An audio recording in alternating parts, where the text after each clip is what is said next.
Well, good morning, good evening, good afternoon, everybody. Welcome to Zwift Community Live broadcast of the Zwift Racing League presented by WTRL. We're out on race number 8, the final race of the regular season. Playoffs are incoming, and because of that, we are going to be focusing in today on those super tight races. We might be jumping around a little bit between races, giving you everybody an idea of where the league standings are, and then finishing out the day with those races that we end up on as they are the last races of the day. So as far as EMEA goes, we still have America's East and America's West after the broadcast here. Dave, it's been exciting racing. It really comes down to this for those racers who are trying to grab those top 2 spots within each one of the divisions out here. Latisse Express, going to be interesting. And we also got a little video here in a second from Anna Russell explaining kind of a cool little tactic that you could use out there. We'll take a look at that in a second. But so far, thoughts on the season and what we get to here with race number 8, Dave? Yeah, well, we're going to see how competitive it has been. We talk about parity out there in the ZRL, and really European East. This is where you see Europe, Middle East, and Africa, I should say, is where you see some of the most competitive divisions. So get ready for what's going to be some just diehard racing out there. It's 43K on as you mentioned, in Paris. This was part of the Tour de France course that was released a couple of years ago. And certainly it's much more challenging than it looks on paper, I would say. There's over 500 meters of climbing out here. It comes at you in a very sneaky way. But you add the cobbles, the climbing, the fastest through segments, there's going to be some heavy, heavy legs by the time they get out onto the 6th of 6 laps today. 100%. And, I think when you take a look at the power-ups out there today, which Anna is going to get into a little bit here, we've got the Arrow, the Feather, and the Steamroller. And you might not know this, but there's a pretty good amount of cobbles out there, and that Steamroller can really have some impact out there. It's going to be 6 laps for the A's and the B's, 4 laps for the C's and the D's out there. And also, if you haven't checked out the latest release from WTRL, Season 3 has been announced starting on April 5th. We'll talk a little bit more about that at the end of the broadcast, but registration does open up in about a week, so be on the watch out for that. All right, let's take a look at In the Pens, and then we'll jump right on into the racing. Anna Russell got her whiteboard out and put a little something together for you all. Hey everyone, and welcome to race 8. So exciting, the last race of the season, discounting the playoffs. Hopefully your team is making the playoffs, but last race of the regular season. Very exciting on Latisse Express. I hope you're more excited than nervous as you sit here for session 8 of In the Pens, a new kind of thing we're trying out. Last week we talked about bike choice, but it's pretty easy on this one. Just go aero as, so disc wheel, Specialized Venge, something like that. Tron if you don't have a disc wheel, but yeah, bike choice is easy. This week, we've got a very exciting one because this is probably one of the best times I've seen the use of a power-up on a course. And in my knowledge, it's the only time you can use a triple power-up on this course. What does a triple power-up mean? First off, the power-ups for this one: Steamroller, Feather, and Arrow. Now, Feather will probably be useless with this, but let me describe how it works. And I've actually got my whiteboard out. So as you can see here, this is a kind of drawing of the course here. You've got the first sprint, because we're doing this reverse. You go around the Arc de Triomphe, you've got that first sprint there. Drop a power-up before that sprint. Pick up another one while that power-up's still being dropped to carry you through to the lap banner. Then you'll get a new power-up after that lap banner. Big tick of approval there. That is because you now have run 3 power-ups in a row. I have seen the best tactics here played when someone did this and got away on a solo attack to take it away by the end. They'd already gained about 30 seconds by the time they dropped that 3rd power-up. So fingers crossed you get a Steamroller, drop it before that first sprint. You'll pick up another as that power-up is still running its course. Then you'll have that power-up. Then you'll get another at the next banner to run through again. So triple power-up, pray for the Steamrollers. Feathers will be useless. Good luck. Have a great race. And Russell with the whiteboard, always loving it. The triple power up. It's like the triple Lindy from last week you were talking about, right? You brought that up last week, Dave, and all of a sudden she comes in with the triple power up. I mean, pretty awesome. It can be like no matter what, you can do this. Now, whether or not you're going to get a feather is going to kind of, but even then, the only place that the feather's like almost negative, and I don't know if it would be negative, you might have to make a little bit of a jump though. You don't really want to be pushing too hard on a downhill when you can get free speed, but otherwise you got a, what is it, close to 70% chance that you're going to be ending 60, what is it, 7 or something percent chance or something like that you're going to end up with a steamroller or an arrow on that second power up. It's a pretty good tactic, actually. I'd try this almost every lap if I were out there. Yeah, why not? What have you got to lose, really? It's interesting. When do you see this, Nathan? That's a great catch by Anna, and Zwift Community Live really benefits from her. That whiteboard is now legendary. But I don't know that I've ever seen this before, but you would have more experience than me. Have you ever seen an opportunity to go back to back to back? I know we've talked about going back to back with power-ups. You did that a few different times, but how about the triple? Yeah, this is the only place, I think, in Zwift that you can find a triple power-up situation. I'm like absolutely positive of that. Yeah, and the other thing is like because the sprint banners through here are going into downhills, the speeds are just insane actually through here. So we're going to jump right down into some of the racing actually. Now, we are highlighting today the close races, and we're doing that on purpose just because we're going into playoffs. So we're going to take a look at where the league standings are and get an idea of how things are playing out as they go. So it does look like we do have people using the triple power up right from the get-go, actually. Interesting enough, as we do jump down into some of the racing here, we are jumping right on in to the men's EMEA, and this is going to be Northeast that we have jumped into first. We will be jumping over to Central as well. Central are making their way around for their first lap right now. This is the start lead-in lap here for the EMEA Northeast right now. We'll take a look at the league standings here and get an idea of how things are playing out. So you see the steamroller being deployed here by multiple, actually just one right now, but that steamroller effectively turns any surface that you're on, they're on cobbles right now, into the equivalent of being on smooth tarmac. So for 30 seconds, that is a difference maker, no doubt. That's the arch that Anna was talking about there. So reloading your power up at this point. So again, as we said, a little bit of luck, but that's always been true in bike racing. You need to get the right power ups at the right time. But let's take a look at what has got the most. Well, there's a couple divisions that are similar to this, but Veriatos with 133 points is only 1 point ahead of the breakaways from a hashtag EDDK. And then you've got Frenchy Fusion Ventu sitting on 101 points. So any one of these three teams could end up winning the regular season. The details of the playoffs, Nathan, is it the top two teams? I know there's a little of variation depending on the depth of the division that you're in. APAC being a little bit different as far as the volume of racers that you have in Europe, Middle East, and Africa. And this is one of, both quality and quantity, really exceptional what you've got here in Northeast Division 1. So is it the top two or top three teams? I have to check with Martin on that just to confirm, because if it's the top two, this is going to be a bloodbath in Paris today.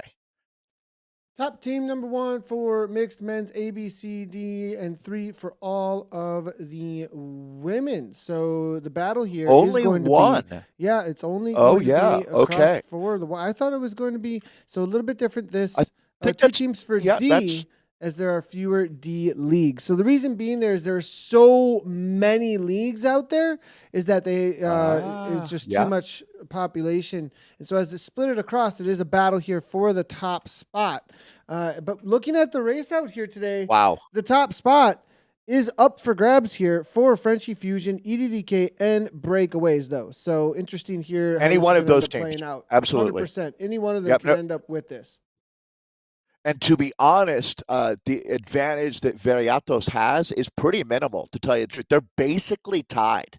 Nathan. Again, obviously, Veriatos has a little bit of a buffer here over Frenchy Fusion, but EDDK right in the middle there. This is going to be fantastic. We'll be looking at the fastest through segments, which is something unique to WTRL and the ZRL. So we've already wrapped up Premier League. We actually just had a fantastic World Championships a couple of days ago. Man, that was something else. Both races had absolutely insane finishes, and congratulations to the Dutch woman Los Adegeest, and of course Jay Vine. And Nate, I think you got to be pretty proud to see, I mean, Los is about as community as they get, right? And same thing for Jay Vine. I mean, Jay Vine started racing in the community. Yeah, he's an in real life pro, but he earned that through Zwift community. So it was really exceptional to see what happened there this last weekend as we get back into lap number 1. They're just now looking at 6 laps out here today.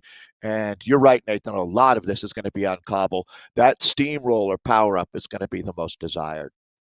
Let's go ahead and we're going to jump across over to as well the Central race as well to get an idea of what's happening with them as Central gets going out on course here. And an idea of what's happening in Central is going to be important as well because they've got a battle for the top spot as we take a look at the standings right here. Wahoo Lacole versus Hexagon. That was a battle we saw last week as well in the team time trial. And I believe, wasn't it Hexagon that kind of had a little bit of an upset for us last week in the team time trial, showing us what they've got? So taking a look now at this peloton rolling out, Nathan, again, it is noteworthy that only one team here is going to advance. So this has been one of the best battles we've seen in the history of the ZRL with Wahoo Lacole and Hexagon, and they're virtually deadlocked here. So whichever team gets the better of the other today, barring some incredible misfortune, and then Gran Fondo Team B, it definitely, I think you can square this down to Wahoo Lacole versus Hexagon out here today for that one available playoff spot. 100%, and we'll see what happens between those two. It's going to be super interesting as we do take a look here and see. Sorry about that, everybody. Looking to try and grab the feed here for the Hexagon versus GFTBE, Hexagon versus Wahoo Lacole, as we've got that up on screen now.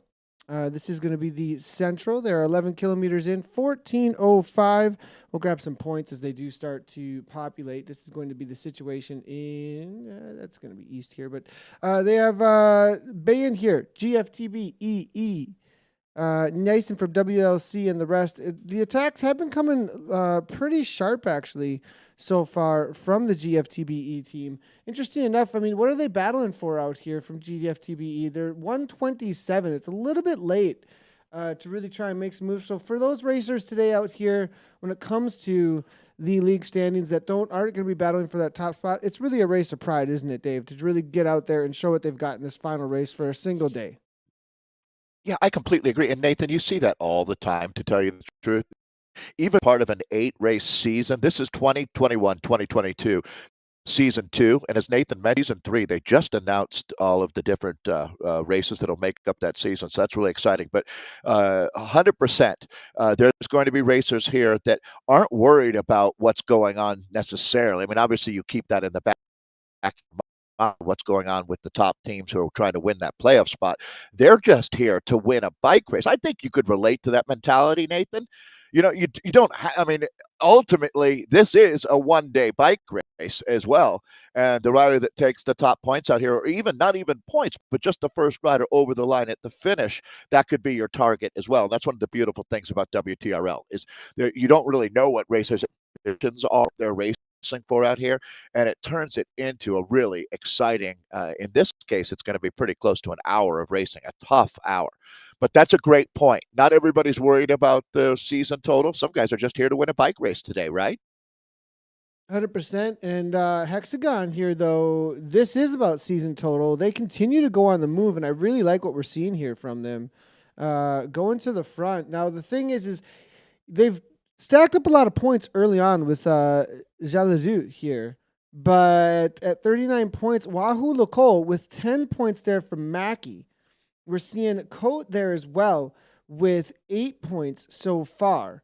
Now, Wahoo Lacole have been really good with stacking the field with numbers when it comes to getting into these top 10 for the points placings and then winning on the day. So they have been a really good team. Hexagon, it looks like here, showing up with like a single rider, grabbing a ton of points early on with the fastest through segment. That 20 points with fastest through segment, he can hold on to that. That is huge out here today and could be the difference maker. And, Nathan, I have to say, I would real hedge quick, towards Dave, real quick. I just want one more thing here. One more thing. Yeah. GFTBE could really put a wrench into Wahoo Lacole. Think about that, right? For sure. Because if they put themselves in between, it's like, why are you taking points we need? And it's like, what's your gain? Our gain? Well, it's just for today. We want to win. And that gives Wahoo Lacole a back seat, and they're not in the playoffs. It's always amazing how bike racing. I mean, what other sport, Nathan? Typically, it's one team against another, right? This is like a China of sports where there's other teams that might not have any real interest in the finale that can certainly impact it. I've always said, Nathan, it's much easier to help people race than it is to go out there and win a bike race. That's for sure. The amount of damage you can do, it's incredible. This is a tough day of racing. Don't be deceived. As on the cobbles, a 2% grade, there's going to be some heavy legs. You can see power-ups are being thrown up here. Jalado is certainly the man of the day. Let's give Hexagon a quick shout out. Artus Jalado, he's the French rider amongst 4 on this team. Cedric Stempel, Pierre Almeida, and Tony Lemiere are the other 3. Martin Lind is the Danish rider. And then from Hungary, it's Bence Bozic. So that's Hexagon here. We got a little split going off of the front. This is hotting up very, very quickly here, Nathan. Boy, and it looks like there's going to be some gaps opening up as well. It's just damage being done right now on the front here. BEAT looking to come across. It looks like I'm wondering if that's a team. That's actually going to be the Netherlands team, I believe, with a little bit of a different name in the brackets there. But Team NL, I think, is the ones that are trying to get across there. Perhaps now up toward the front here, back pedal take over. Do see a lot of Hexagon kids here looking for first across the line, I think. Are they dragging Wahoo Lacole up, though, as they make their way to the front is going to be the real question, I think. I'd be surprised if the fastest through segment time comes at the end of the race. I think it's already happened, to tell you the truth. Agreed, 100%. I totally agree with that. I mean, so, the only thing, good. I mean, maybe, I mean, maybe the only thing I would say is there were no power-ups, though, on those earlier ones, on the earlier fastest through segment. So we'll see maybe on one of these other ones, somebody has a solid power up that they can do something with. Look at all these steamrollers. The triple power up. Is it going to happen here for a couple of these riders? Now as Cole from WLC makes his way to the front and is looking for first across the line. 13 watts per kilogram, 62 kilometers per hour before they even hit the downhill. 14 from Jadalu, though, and he's going to do it again for Hexagon. Is this Hexagon's day as they go 1 and 3? Wahoo Lacole settled for second. What's the power up being thrown down is going to be the question. Almeida coming on through at 0.2. Is he getting into the super tuck? It's going to be a question. Here comes Wahoo Lacole with Alex Coe. Cross is there as well from LGP. Mackie now to the front. Wow. All right. Well, do we have a split here? Wahoo Lacole's got the numbers where they want them. They should continue to push on. It's still early in this race. Again, 6 laps out here today, 43K, and it is back together yet. It's a little bit much to ask, to tell you the truth, to try to split this group, but there will be riders getting tailed out the back, that's for sure, as Hexagon and Wahoo Lacole are really battling. Got to give the Dutch riders some credit here, though. Stepping up and getting into the mix is Ripmeester. That's a great name for a bike racer, isn't it? Ripmeester there with 24 points is Boulanger. 20 now. So you see a lot of French flags here, as that's not only the Hexagon team, but Jalado. That he's been exceptional today. That's Artus Jalado, a name we're going to be hearing a lot more about. So 39 total points for him as we're starting to stack up the points here through the middle part of the race. There's the arch again as we'll get ready to reload.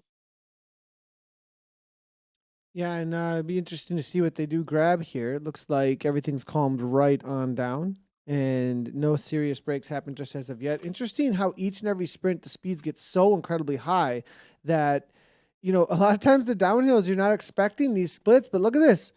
This is just from that last sprint. We're looking at 3, 4, Yeah. 5, like Well, almost 10 riders off the back here. The speed's insane. And if you can't they hang might come on, back. get back on turn. But look at all Yeah. the power that's being used just to get back on while these other riders Oh, are yeah. just sitting in. Oh, absolutely, Nathan. It's really, again, this is attrition that you talk about, right? And all of those guys in that group trying to chase, they're paying a much price right now. It's like the difference between having a good credit rating, being in the front group, and having a bad credit rating in the back group, right? Every day you're losing money when you're in that back group. You need to get yourself back on terms, and it looks like some of the guys are starting to come across here, going from station to station. That's a really good feeling as they save the race out here for themselves and can get back up in the mix. Even if they're not going to win the race here today, they certainly can help their teammates out at this point. As this is what that we were talking about, the Team NL rider, the Dutchman, that is sitting on 16 points right now, as he'll be tied with Tony here, as Co is moving up. I'm going to need to take a look at that flag, Nathan. It looks to me like Hexagon is winning. Like they might be taking out the season. I mean, right just now. Shalato this is himself. him. He's Yeah, a this one-man is team. Yeah. Wow. Very. Wow, little Cole being put on the back foot right now. So, again, we talk about the finale. There's a lot of points there, but Nathan, already, your point is extremely valid. They put everybody else on the back foot out here today. Why this is so important, folks, is we've got one spot. This is the ultimate of what was that game that they used to play? The chair game, where you would walk around and they pull one chair out every song. Cakewalk kind of thing. But where eventually there's only one chair left, and it's going to be that team that gets into the playoffs. And right now, Hexagon is stating their case with their legs out here. Coming up on really, this is going to be the middle part of the race right now. And I think that Wahoo Lacole's going to need to turn on the afterburners here.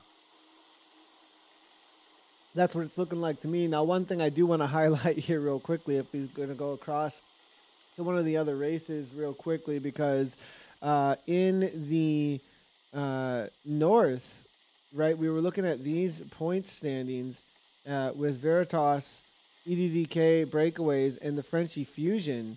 Well, look at the top spots here. What jerseys are dominating? Holy cow.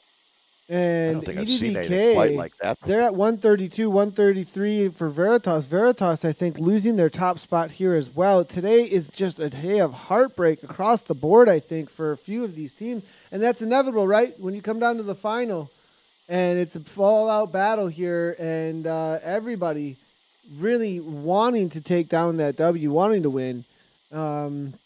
Reality is it's number one spot. That's it. And it looks like today, I'm not sure that anyone can come back from this kind of a deficit. No, I am with you. And, I mean, you just start running out of available points out there, and they continue to be super impressive. They're going to take top points one more time here, Nathan. What an incredible ride out here today. So EDDK just blanketing the front here. This is now, they're just a couple of laps in. Isn't it, Dave? Like, this is kind it sure of, is. I mean, when hard it's man like, sprinter. Yeah. Like, just go and wait and go, make the climb and then go again. I mean, it's this situation here today where I think a few of the, as you said, hard man sprinters that can just continue to lay down big watts every single lap and break the field apart every time they do. So really, we're looking forward to this day, I think. They're having a fun with it, those guys who can do that. If you followed the World Tour for the last couple of decades, more of a Sagan type day than a Cavendish type day, right? Yeah, 100%.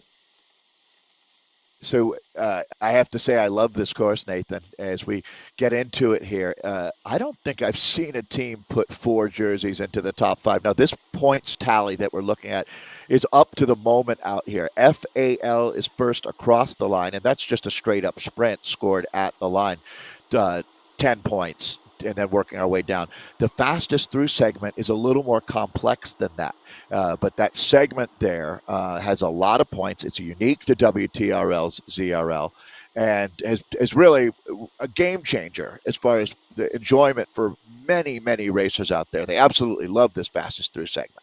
So, and it adds a whole new element to how we score the races. This is a points-based league. It's not about one team, or excuse me, not about one rider's points. It's about your team's points at the end of the day. And that's why it's so exceptional to see HDDK with 4 jerseys in the top 5. And the Lions share the points that have been distributed up to this point. All are in their bank account. Ooh, now look at this, though. Veritas do jump up with 23. It's a but moment. I'm not sure it's going to be enough. Frenchie Fusion, though, jump in there. It looks like with 34 and 22. They're catching. HDDK is a little out of position right now, but you know what? No, they're not. Actually, I think everything's fine, as they say these days. Everything's fine. Gambier with 15. Gary in there with 22, and Le Goff with 34.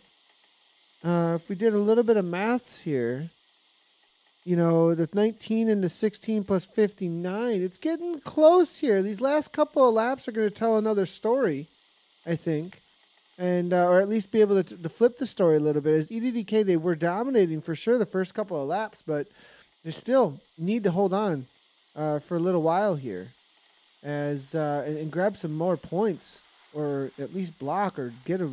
Get somebody off the front. It's not over. They need to defend. Yeah, they need to defend their position at this point. And, if you waste a lot of matches early on, that is a risk, isn't it, Dave? Oh, absolutely, Nathan. And as a matter of fact, it can get easy to get baited into that. I mean, it's very possible that Veritas has set a trap here. They've just kind of done enough to lurk there in the shadows and let these guys burn some rockets, and then all of a sudden they're going to absolutely charge into the second half of this race. And I mean, they have been exceptional all season long. They haven't missed a step. Expect them to here today. This is definitely going to tighten up. So the pressure is on all day long. There is at no point do they give any quarter out here. That is for sure. As you get a good look at the guys at the back now, and you see how it starts to stretch out, get thinner and thinner. That's ominous when you're sitting at the back. There it is. That gap opens up, and all of a sudden you realize that I'm going to have to do the work to jump across, and it's not a lot of fun to be at the back of the peloton right now. I think Frenchie Fusion, as well as Veritas, are starting to try and make some moves here. EDDK are covering them very quickly, knowing that would be dangerous. And now again, here goes Frenchie Fusion off the front a little bit, 416 watts. They're trying to make, and this is a smart way to put another team on that back foot, to really put them in the hurt locker here. Before you hit the climb, make it hard, set somebody up, make the other teams chase. There's Tough the Mark here. Is it going to go shoot themselves in the foot a little bit as he makes the cover is going to be the question. But nice little move here by Frenchie Fusion, and I like it that they're taking the race back to EDK, and they're not just watching them, win the race outright. They're definitely here to play still for the second half of this race. Esports racing, Nathan, has become a lot more complex. You have to be tactically savvy, and one of the things that's made it a lot more like in real life racing, because as we're coming into the classic season, or it's actually started the Belgian classic season, you see that oftentimes the real race is to the sector, like before the cobbles or before the climbs, is where the real fighting is going. It's really tough on the climbs or in the cobble sectors, but that getting positioning before that's the difference between pro racing and amateur racing, to tell you the truth. And the same thing out here. Now, these guys are racing incredibly hard before they get into the hardest sector, because you don't want to go into it on your back foot, right? I mean, that really is when you're taking it to the highest level. And here we go, another attack like a rocket ship off of the front. Look at this, Nathan.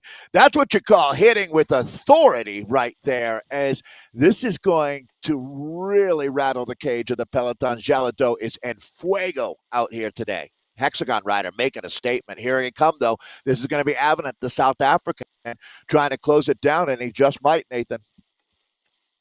And we're hearing that from Martin. He's saying FTS is coming mainly from laps 1, 2, and 3. 1 being the lead-in lap. So good call there, Dave. That early on, obviously, it's going to be a move that will stick from early on. Later in the race, as we're seeing here with fresh legs. Hexagon, right? 70 points at this point. We'll see. We'll keep eyes on things and try and make some calls toward the end of the race after this one finishes up here as exactly what played out. We do have to leave this race. Apologies, but we do need to head on over and take a look at our next race coming up here in just a couple of minutes from the rest of EMEA. Leaving this one because it looks to me at this point like Hexagon have kind of solidified things. Connor covering things as Hexagon does go off the front. Nice little move. I think this will most likely be caught as Foudre looked to shut things down, perhaps. Only 2 off the front. Very difficult move to stick here. Let's go ahead and go across, though, to our next race. We are covering as much as we can, everybody, across all of the races. WTRL Southwest Div 1 is what we're going to be going across from here, as we definitely want to highlight all of those that are battling it out. And we went ahead and we selected those that are very close when it comes to the point situation for a playoff. So we'll go ahead and jump on over there. This is going to be the West. As you can see, also another event that we will be joining across will be the Women's West Div 1. So that will be getting in with them and giving an idea of what is playing out. But this is going to be the start here in 2 minutes with Southwest. We'll get their points and everything up on board in just a moment. Let's go back across, though, and see how things are playing out with the one that is still up for grabs, it looks like, for how the points are playing out. And this is going to be that North race that we were taking a look at. Frenchie Fusion, again, they continue to press the pace. It looks like they're going to get first across the line and are setting up well here. I thought EDDK had solidified this early on, but it looks like Fusion say no in the second half of the race. You might not have legs for this still, and EDDK might lose a lot of first across the lines. EDDK, it looks like, did take the second place there, so that's 9 points in the bag as Clement came on through for 10. The fact that you can super tuck on this course speaks to how it's not flat at all, doesn't it, Nathan? As we take a look right now at the front of the group, I think there's going to be a little bit of regrouping here, but they are now through the middle part of the race. Again, this is EMEA Northeast Division 1 that we're jumping in with, as it is a highlight day, the final regular season race that we have out here. So things are changing a little bit when you look at the leaderboard here, Nathan. The Danish rider Horkilde is sitting there with 59 points on top of the table, but Le Goff now moving up with 34 points into second, the French rider there, and Portuguese rider represented on the Veritas team. That's going to be Abrantes with 23 points, with Terrien, French rider, 22 points there. So things are starting to even up out here as we look at a small group trying to chase back into a greatly reduced peloton here. Look at how difficult it is to get back on terms after those. This looks like no fun. I mean, this is so difficult. Frenchie Fusion, Lagos, who is one of the riders who made a lot of points so far for Frenchie Fusion, actually second, off the back here. He's got a lot of team members, though, up front, which, I mean, look at all these yellow jerseys. Tons of yellow jerseys. EDDK sitting in. Look at all these gray jerseys. EDDK is going to be in the gray jerseys that you can see here, doing a really good job of following Wheels, but I'm not sure following Wheels is going to do a whole lot for them. And Veritas, they see that they are in trouble. Full Veritas squad at the front now, completely demolishing this, trying to break EDDK in the back end of this race. Red alert, red alert. If you are in this front group, you had better get on the gas right now. Veritas has gone into full-on crush-it mode right now, Nathan. They're trying to split this group. This is a big play right here. So Veritas is the team there in the honeybee jersey there, the yellow and black, and it looks like they're even starting to get some help now from Foudre, Nathan. Yeah, a little bit of help. Even Vegan A here. Vegan, I'm sorry. Yeah, making the way to the front. Interesting enough, as they look to press the pace with Frenchie Fusion. A lot of yellow up toward the front.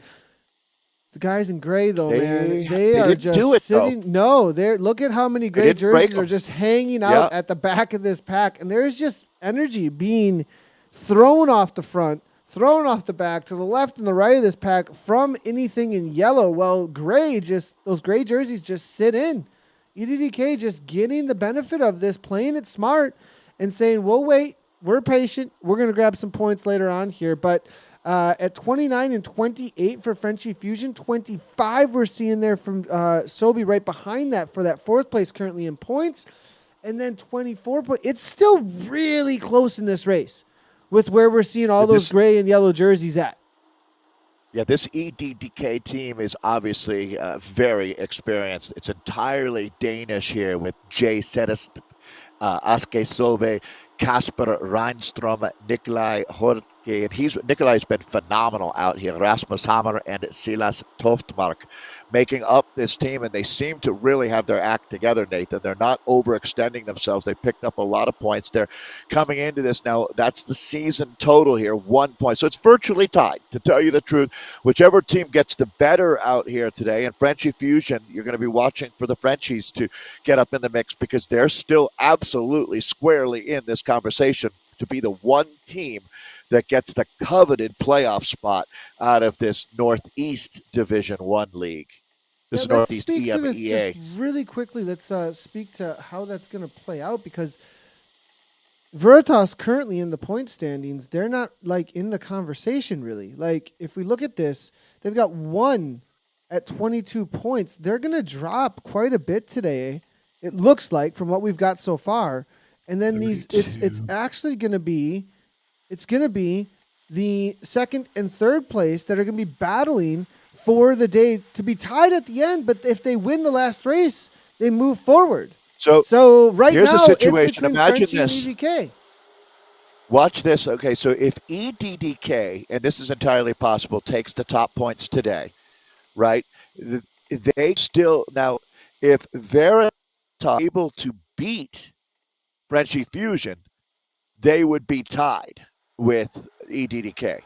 But the tiebreaker would have EDDK moving on. I believe that would be a Martin question, but I think it's based on the placing of the final race is the first tiebreak. If that would make sense to use that as the tiebreak. And if that's the case, then if EDDK is the one team here that can control their own destiny, if they win the race today, they will win the playoff spot and the top spot of the regular season. Do you follow me there on that math? Mm-hmm. They're the 100%. only. So Frenchie Fusion is really the wild card here. Because I agree with you. I don't think there's enough points left for Veritas to win today. No, not even close. And I think the reality is it really is between EDDK and Frenchie Fusion at this point. I think that's how this is going to end up playing out. So Frenchie Fusion has to beat. They need to beat both teams in order to win the season. So it's possible, but they have to make. It really is possible, but this back end of the race, they really have to step something up and make it happen here. At this point, I'm going to jump across here over to the West real quickly as they get moving out on course and just give an idea. Again, we are jumping around a lot today. The reason being we want to highlight throughout the whole of the 7 races prior, we have highlighted over and over again these teams and their battles, and now we want to talk about what it's coming down to. And in the Southwest right now, it's 131 head-to-head. We've got Signature Zenit and Dirt Wolfpack in Southwest Div 1. This is going to be a battle to play out in front of us as well. And I just saw some really interesting names from the Dirt team actually showing up. And I'm loving what I'm seeing here from the Dirt team with this as old school, original starters. I think I saw the name Jason Sterney in here actually, who's one of the original OGs of Team Dirt. And I think that's going to be right. And then this sign team. The Signature team also is another one that I'm really, really excited about because they've kind of shown up and been one of the breakthrough teams, and those are always the teams I like to take a look at and say, okay, where are you coming from and what are your aims? Because obviously you are focused to be taking down this level of racing.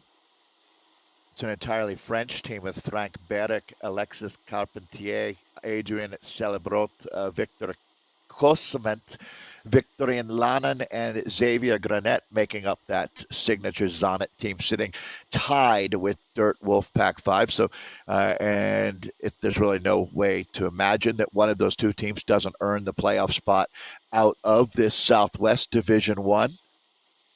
Just getting into the race here. Again, 43K total, 6 laps here around Champs-Élysées.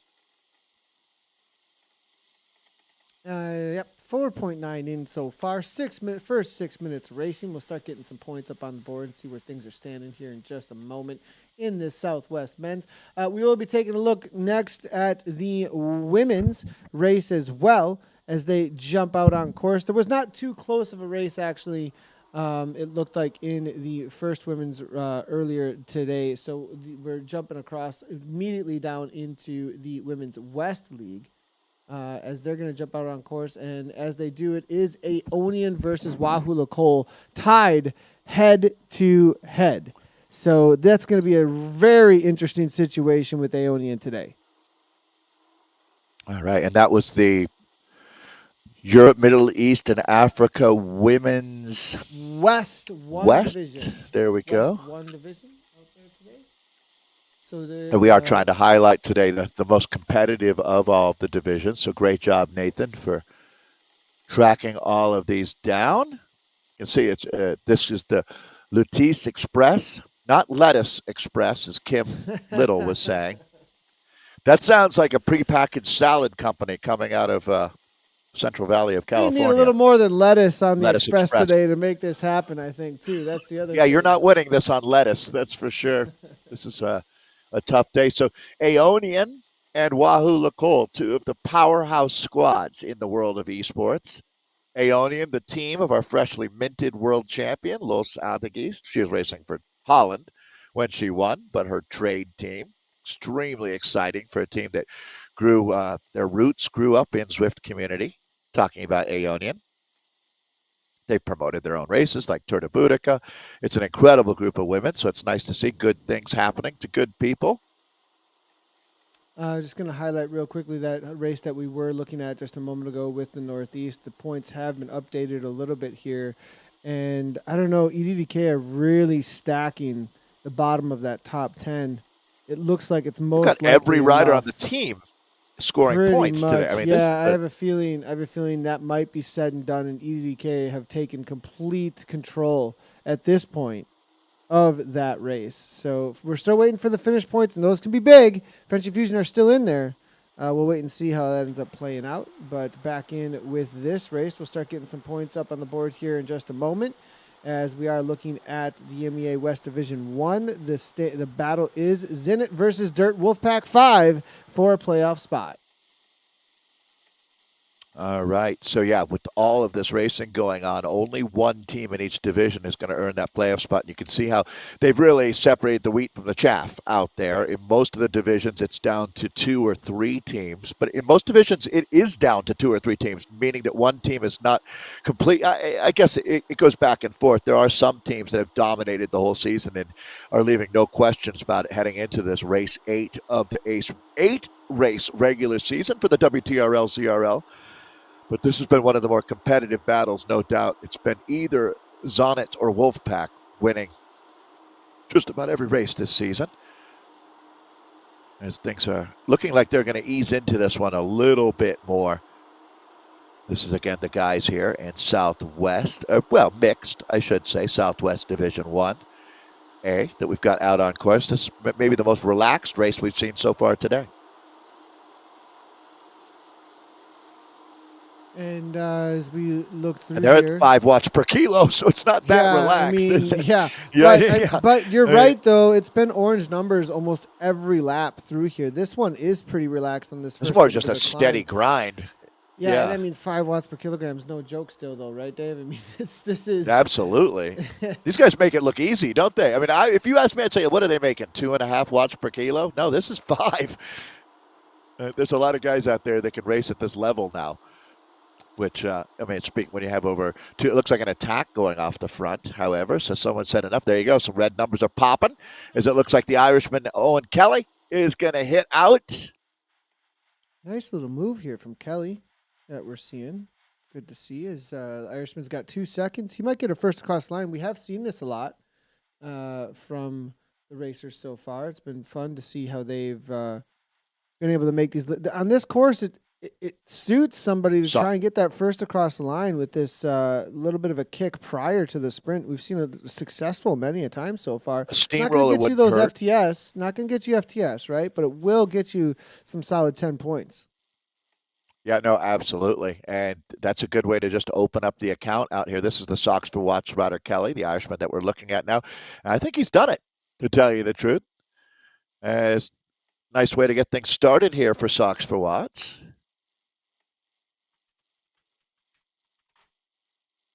And jump across to that's a good gap so far. And Dirt with 28 at the top, it looks like. Nice little move. I think, he's going to end up with this. Is it going to be Cosment? No. Oh, no, not Dirt. Excuse me. It's actually going to be Sign at the top. Excuse me. I got the jerseys mixed up there a little bit. So hanging out at the top is going to be the French team are currently at the top. What is the jersey they have? Sterney. That's a Trek jersey. They're using the Trek jersey. Oh, yeah. Huh. Haven't seen that in a while. There's a lot of jerseys out there. Tons of them. Now, Dirt, I think, on the back foot right now. Interesting enough. Will they be able to do this early. today, Dave? I don't know. It is early. It is early. That is a good point. Very early. Yeah. It's with watching so much racing, you kind of feel like you're always at the cusp of, the finale. But these guys have a long way to go out here. 43K. And they're 6 laps, and they're really just getting into the second lap out here right now. But we've seen teams make a statement early, and like EDDK, the Danish team, Nathan, I don't think that they're going to find anything but the top step of the podium today. I'll be really surprised. And you can always, if you want to go back, because we're going to be covering a lot of racing out here on the final day of the regular season for WTRL, you could go to the really comprehensive website that WTRL has, WTRL.racing, find any results that you're looking for out there to see how things have played out for our mixed and women's categories. Almost 20,000 racers out here in the league, racing around the world. That's a look at the points. Is starting to get into it now. Is those fastest through segment points really make a difference, don't they? Is Cosment there, the French rider, on top of the table. It's Nesseth and Tucker, deadlocked at 24. Kelly, who we watched a little earlier, attacking out of the group, picking up those 20 first across the line points there again, 10 twice for 20 total. Pickering at 15. Those were from fastest through segment. And as they make their way through here, let's go ahead and take a look again at how things were playing out across a couple of these other categories that we were taking a look at earlier. We were talking about the Veritas EDDK situation, and it looks like EDDK still making it happen. And I think they've done it at this point. We'll see. Maybe those finals do start to come in. We'll start taking a look over at WTRL's website as well to see what the final points calculations come on through with. But at 78 and then stacking the bottom of that here, Dave, I really think that the Northeast have been decided. The North Div 1 women are just jumping out on course. Electric Spirit.co, Chancellors, they've kind of walked away with this one. So as far as the coverage goes, we'll talk about them a little bit. I just wanted to give a shout out to the women in the North because I do know that they we're always looking for a little bit of coverage out there. I do believe, Northeast, though, that Electric, the North Div 1 women's, I think has been decided, though. It'll be very different for Sox for Watts Polka Dot Bombs to take that down at 126 versus 133. So the Chancellors, I think, Electric Spirit.co have grabbed that. Team Italy, wow, 6 points behind Sox for Watts Polka Dot Bombs. Not going to be happening there. Now, is there a battle, though, here? Now, it was top 3, though, we were saying, for the women, right? So it's a little different across women. I might be making a mistake here, actually, in my commentary, which I apologize here. It's a little bit different for the women. It's the top 3 for which all, division actually. Are you talking about? So North, Division 1, North. Women's North, A. is that right? So Roca Corba Collective have 119, and Team Italy WoW have 120. I'll get this up on screen here in just a sec, but that's going to be interesting because the three teams in the women's situations actually have an opportunity here rather than just one team at the top, which kind of opens things up a little bit more within these races. All right, so we're looking at the points there for EMEA Northeast Division 1 mixed men's. We're talking about the women's North, which is that who we have on screen here? They're just jumped which out is on course. We're getting across to them here. Here we go. There they are. got you. Sorry Electric there. Spirit.co are the ones who are making their way to the top. Probably unstoppable as far as being unseated. I would think we'll get some information here for that in just a sec. But I mean, Team Italy WoW versus Roca Corba Collective, I think, is the conversation here for that last spot, as well as Drafter in there as well at 118. Here's the points in just a sec. Let's give some perspective. How are the points stacking up for these teams for the season? So this, again, right now we're looking at the start for our women's North out of the mighty EMEA Division 1. This is the women's A. And taking a look at the ladies just getting out. It's 43K, 6 laps out here. Sox for what? So you were saying, Nathan, is this Sox for Watts and Roca that are battling it out here for the season title? It's actually a lot of depth here. Interesting. Like the way that this is playing out,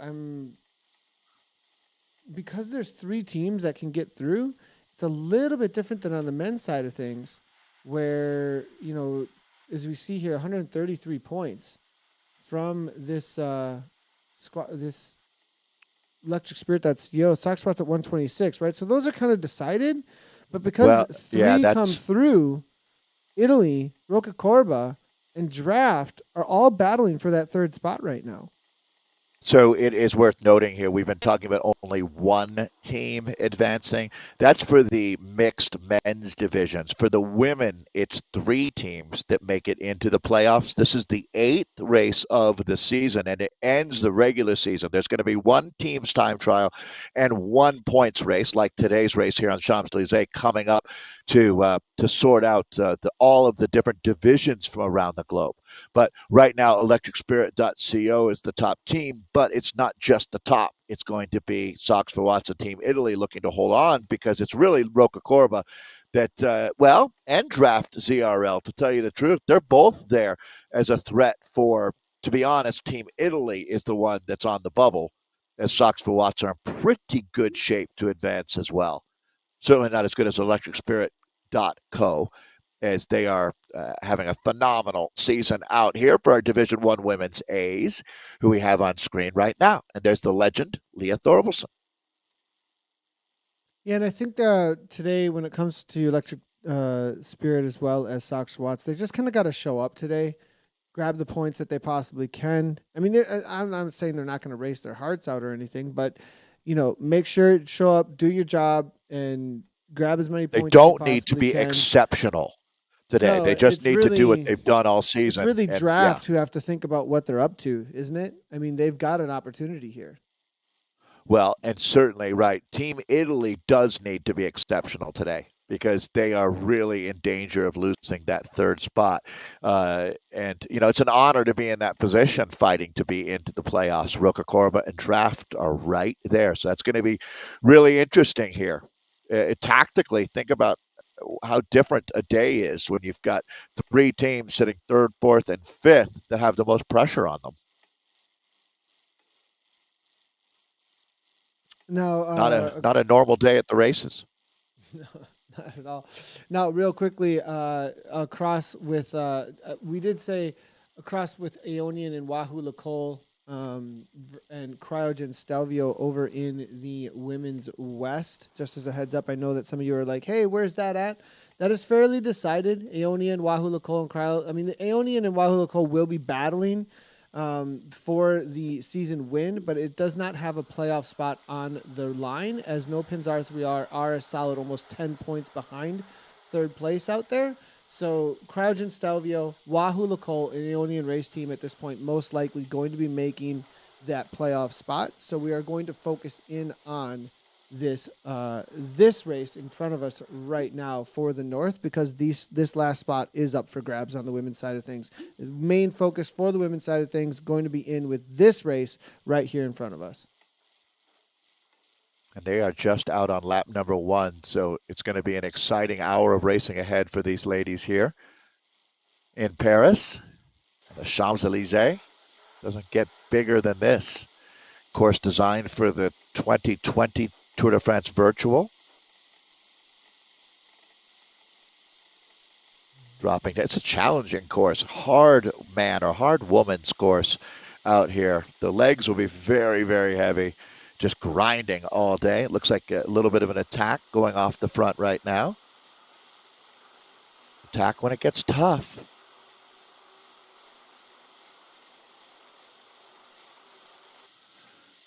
So 3 teams looking to get into the playoffs. They've got a lot to work with here. A lot of points available with the first across the lines and the fastest through. There's a lot of points waiting at the end of the race, that's for sure. But in all honesty, you've got to get out in front of it here, as we need to, no doubt, you put yourself in position to win. You don't want to have to come from behind on a day like today. And we've seen a few teams a tremendous job of exactly that, getting out in front of it. As this is another example, as we're taking a look here at how things are stacking up right now, as this is going to be our Division I women's A's out of the North, and 30 points already going to the American Snover, with her teammate there on 19 points. So that's the way you want to start things off, with 3 riders up in the top 6. And that orange jersey, Nathan, that is going to be... Orange jersey is Electric Spirit CO, I believe. Electric Spirit CO. Yes, it is. No, that's correct. Double check. That's correct. Yeah, that's Alexi Snover is the E-Snover there. Snover is the one who is dominating out of the USA right now. Yeah, Alexi with an E. It's Elish Gilbert on this team as well. Anastasia Bowler, Katie Loker, Lucifer, and Rihanna Robson. Lucifer. Roca Corba, I think they might. It's right now. Okay, so the conversation and the competition to pay attention to here then is going to be the red jerseys versus those light red, pinkish jerseys there from Roca Corba, right? And that's actually Ashley Muman-Pasio's development team that's looking to get into the playoffs here right now, battling it out. As we see Northup, it looks like in. Harmsen Pretorius, as well as Ridgeway, 13 points, the highest scoring so far for that team. Draft with 4 and 3. They're going to have to really step it up here, but we're only 1 lap in. Lots of racing yet to go for Draft. So one of the conversations that we can have here as well when it comes to these 2 teams is Draft is literally one of the longest standing teams. They were at some of the earliest esports in real life events actually that we ever had. The funny thing is that Draft spawned a bunch of other teams actually. Leah Thorvaldsen who's in this race, was a part of that crew for a little while, I believe. I mean, there's a lot of history here with Team Draft. And Roca Corba, they're kind of the new kids on the block. They're versus this old school team.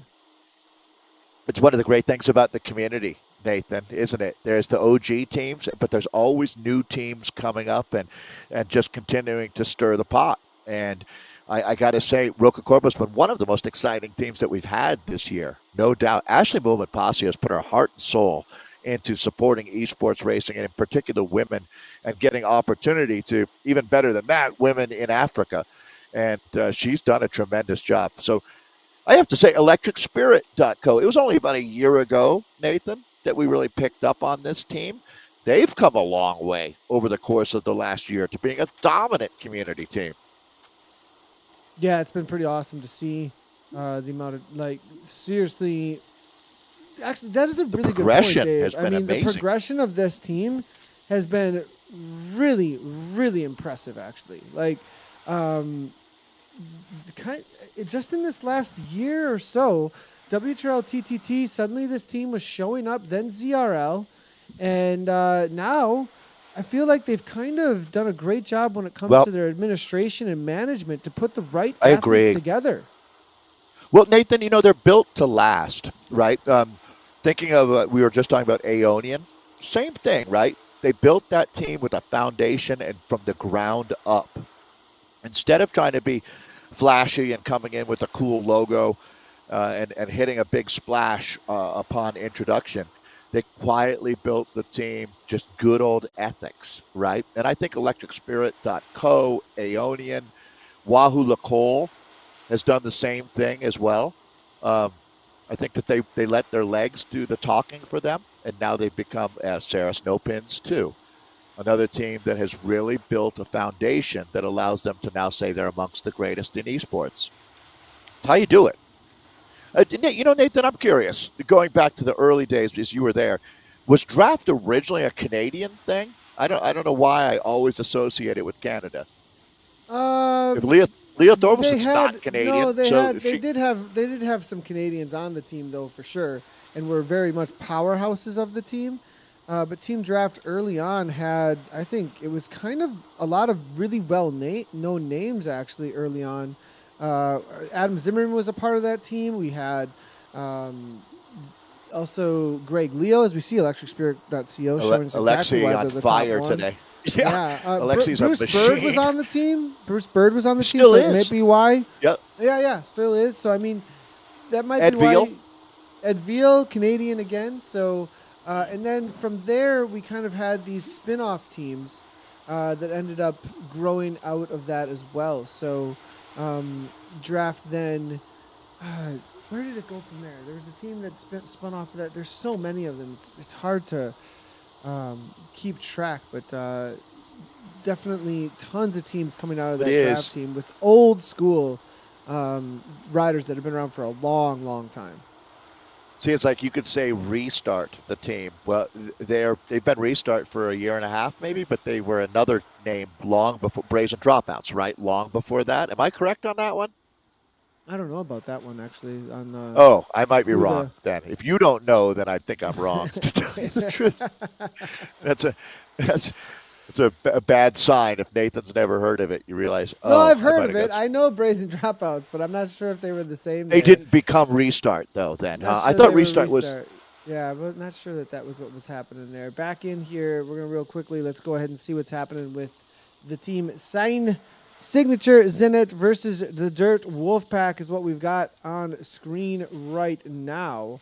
How are the points playing out between these two teams is going to be the big question on the day. 39 right now still at the top four. The 12, Hazemet still holding on with 39 here. Dirt maybe sneaking in to grab this. 24 plus 15, we're talking about 39 points. That only matches what Cosmet has. These last sprints are really going to matter on the day for this Dirt team. But where is Dirt? Are they even in the pack here? Have they made the group? Because it's been so incredibly difficult, perhaps. A couple of, lot of power-ups being used here. And this might be for the win as Christian here now comes on through. Two Dirt teams. Jason Sterney is there as well. Huge watts being thrown down and taken two first across the line. There's also a third in there, I believe. Where is Sign? Ooh. Sign were not really I mean, they're there, but they're like 5th and 6th place. Dirt grabbing points. This is a solid lap for them. All right, so let's see what kind of damage a really hard, heavy sprint like that is going to do now as well. We talk about this being a day of attrition. We'll start sorting out the points, but these sprints, you really pay a price for every one of these. I have a feeling, Nathan, I know that we're not in the hot part of summer for most of these riders, but there's going to be some cramping going on by the time you're done with an hour of this slugfest out here today. And it really is going to be close to an hour of racing as they're just past the midway point. 6 laps out here on the Champs-Elysees. A little bit of regrouping happening now after that last brutal sprint. We'll get a chance to update the points here. It's quite a mix, isn't it, when you look at the leaderboard right now? Certainly far from decided.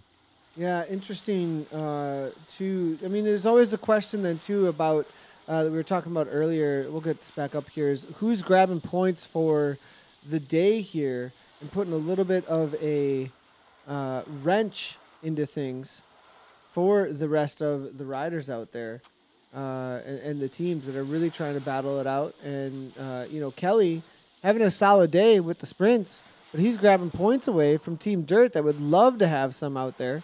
But Dirt just coming through that last time with really amazing. I think they took first, maybe second, as well as fourth place on through. That's going to bump them quite a ways up here on this leaderboard as they grab some solidly needed points. Tucker, nice job by him as well with the fastest through segment. There's an update.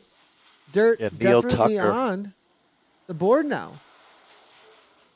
So here we go. See that that moving up is Dirt right there. Neil Tucker in fourth there out of the United Kingdom. And you're mentioning Jason Sterney as well, fifth. So, and Christian there now has 15 points. And you can see 10th, 9th, 8th, all basically at the same point there, 15, 16 points.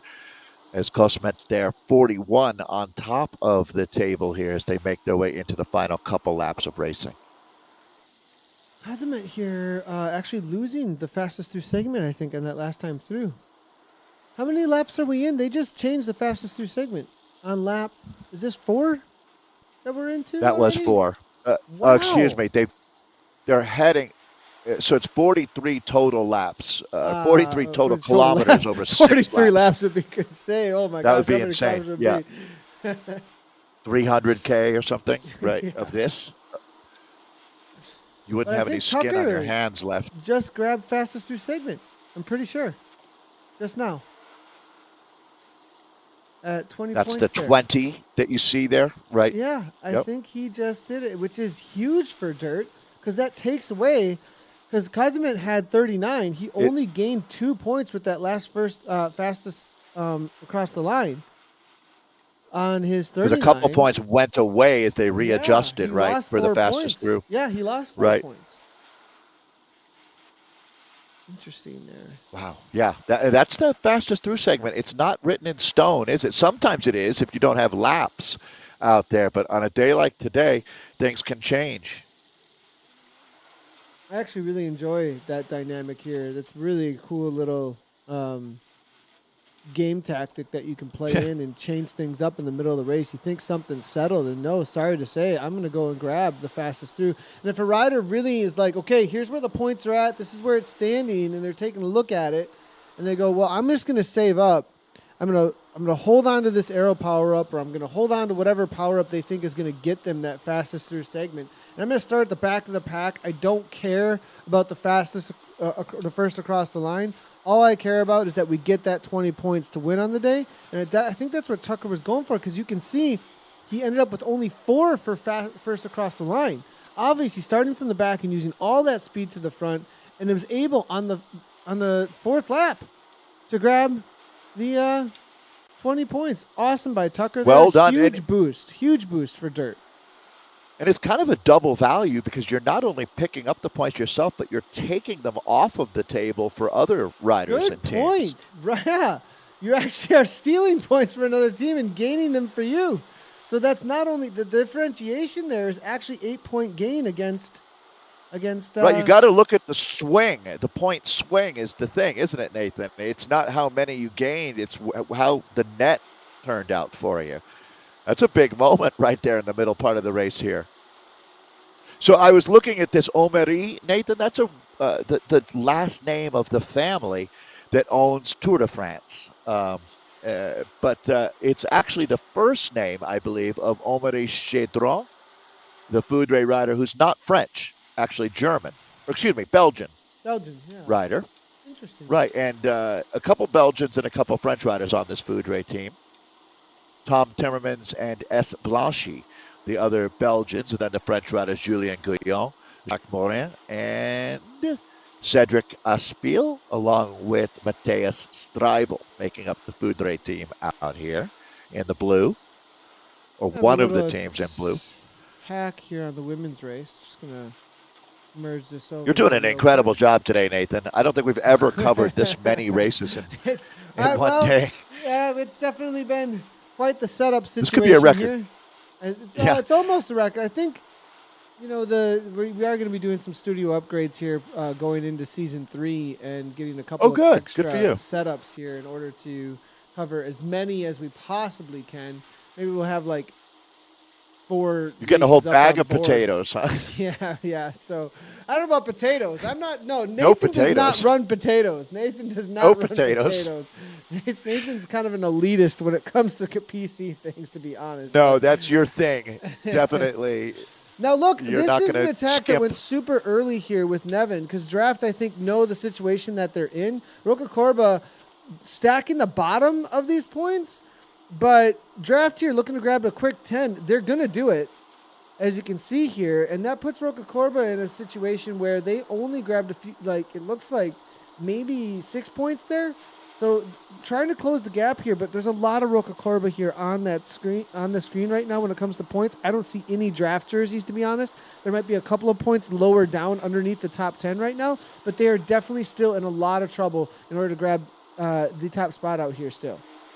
Not the top spot, to get involved in the playoffs here still as we take a look here at the current situation. Remember, this is Team Italy, Roca Corba Collective, and Draft that are in the conversation for these points. And it's a 3-point differentiation, 120, 119, 118 there between them. Again, if we bring the points up here, it looks like Team Italy aren't really a part of the conversation, right? Throw the orange out. Throw the orange out. Good job to them, but they're not. They've won. Right. They've won. Yeah, that sounds. You're so good that we're not including you in the conversation. Is a better way to put it. This is going to come right down to it. There's no doubt. I want to reiterate. I know there's a lot of data today. It's top 3 teams from the women. And the reason completely makes sense, as Martin was explaining to us earlier. There are so many men's divisions or men's mixed divisions now that if you did take the top 2 teams from each division, you'd end up with, I think he said 32 or 36 teams in the playoffs. And that's just way too many. You can't have a quality racing experience with that many riders. So obviously the adjustment was made and 1 team from the men's divisions advance, but the women not quite at that point yet. So we're still bringing 3 teams from the women's divisions, and that is, well, let's see here. Right now we've got, this is the women on screen, isn't it? As we're looking at electricspirit.co. That's the orange jersey. So they're the top team. There's really no question, Nathan, that they're going to make it into the playoffs. We are looking more at how Team Italy is going to just try to hold off Draft and company.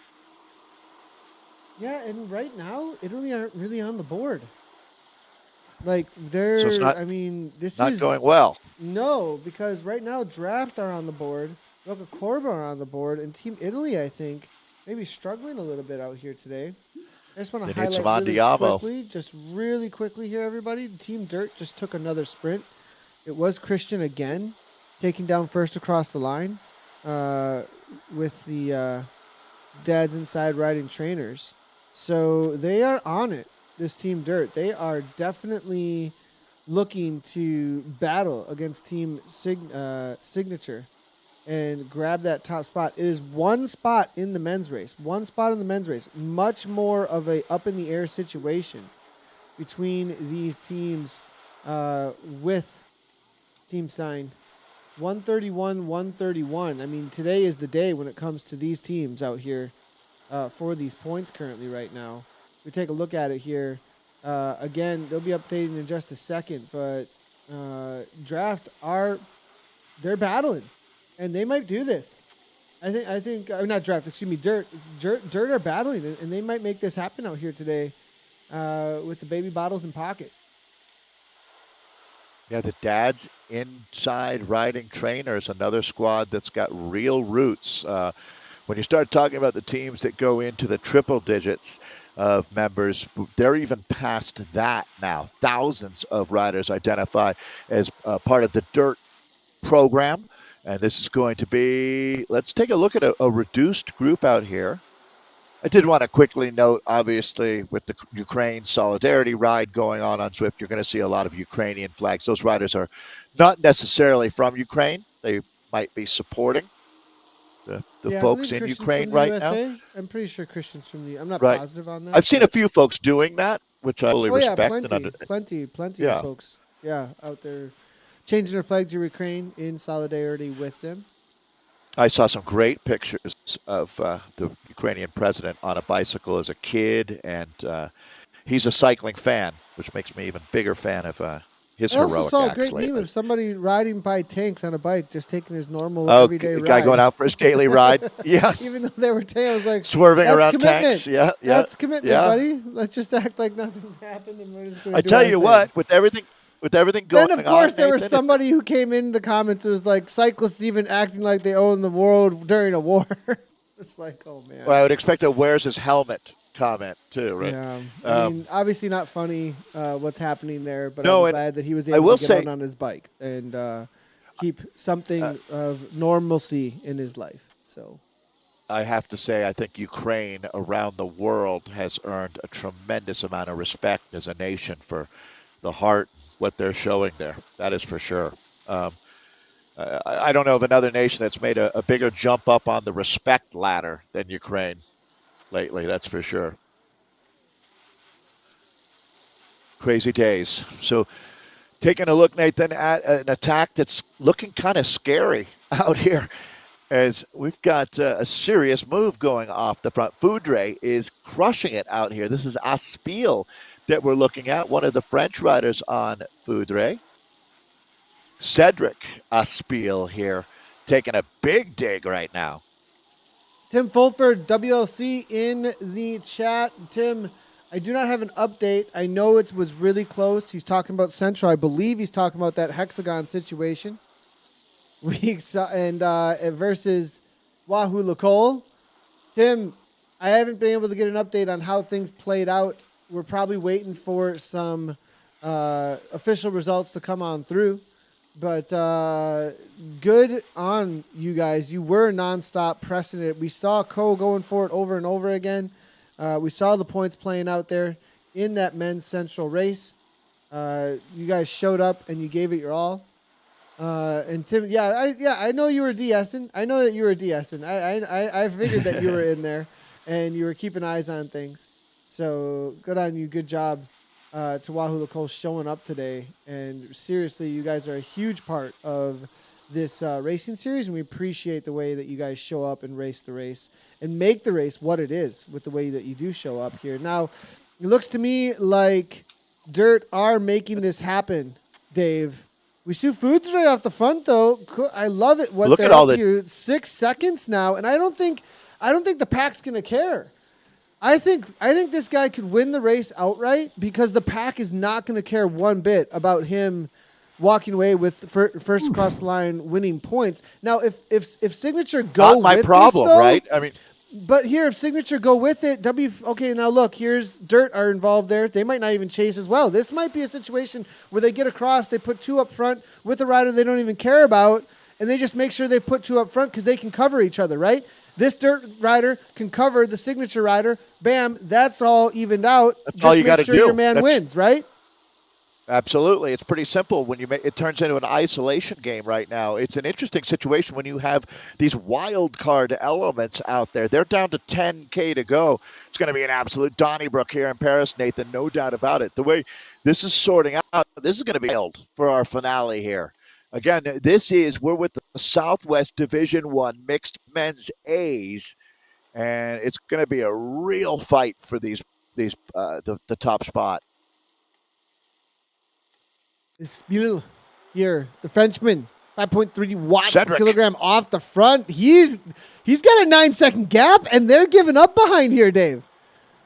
This could be this awesome situation for him where he just gets to get away with the race that you usually couldn't just win outright because nobody's going to chase because the points they want to get the fastest through segment points and the first across line points. They don't care anymore.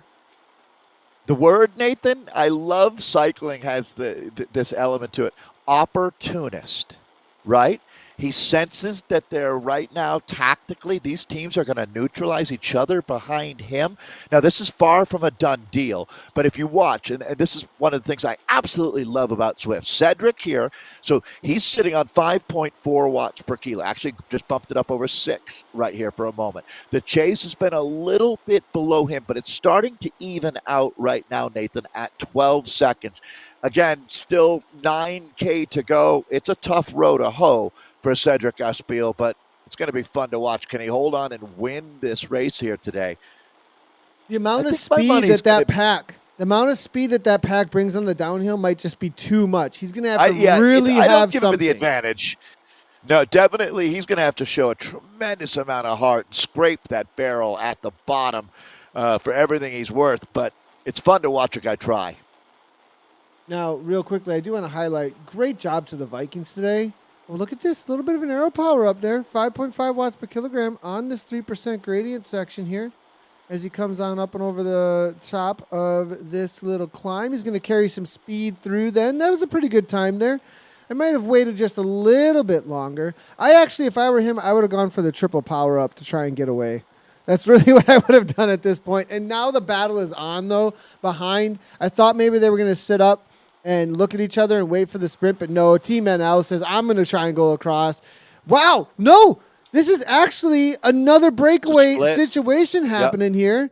Dirt's got a rider here who's actually 1 lap down, NL's trying to come across as well. Signature's not necessarily following too much out here. They don't really care as long as they got their man up front. It's going to be Tyler versus Granite here. This is complete mayhem. They get these 4 involved with a 9-second gap. Spiel still's going to get the first across the line, at least, though, for Foudre. There hasn't been this much pandemonium in Paris since the days of Marie Antoinette.